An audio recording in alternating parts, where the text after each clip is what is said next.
It's hard to do an everything wrong with style video on something like Seance. Not because the film is perfect, far from it, but the sort of mistakes I liked listing on these types of videos just don't really exist in Seance. I could point out that the light from the candle doesn't flicker at all, which, yeah, it doesn't. I could point out that my acting is just embarrassing, which again, true. That's why I usually work behind the camera. I could point out that I was trying to grow a mustache at the time, very unsuccessfully, but that's not really a problem with the film even.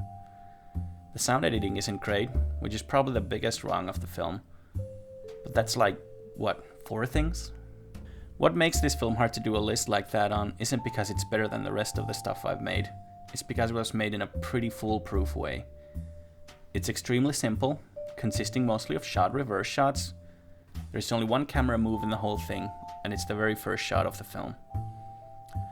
When you make something this simple and this bare bones, it's hard to really fuck it up. And I'm not even calling it bare bones in a derogatory way. It was simple by design. It's not even 2 minutes long, it's just a small horror gag.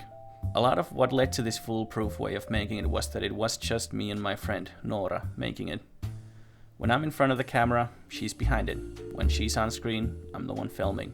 When you can see both of our hands, one of us just set up the camera, hit play, and sat down to place their hand on the table. Both of us really ended up doing all aspects of the film. That's why I don't even give either of us any specified credits for directing or such, because it would be hard to decide who really should get the credit for which. And it would be repetitive to just put both of our names over and over again together for every aspect that went into creating it.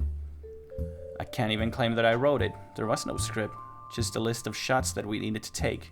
We both understood what it was going to be, and since it was just us and the film is so simple, there was no need to write it out in any specific way for other people. It's a joint artistic venture, and that's as best as I can describe it. If I am to do an epic takedown of it though, I would say it's pretty good, but I'm no sound editor, so that part kinda takes away from it. The sounds of this demon wrecking shit around the room doesn't really sound like anything is actually happening. We didn't record any audio on set, which is maybe something we should have done. We recorded some in a studio afterwards and got the rest from freesound.org. But it all just sounds like sounds recorded separately, and I put that down to me doing most of the sound mixing. I'm not good at it, and I should have probably suggested Nora do it because she's at least somewhat better at it than I am. I don't know what lesson or moral to come out of this with, so I guess I'll just end the video abruptly, like this.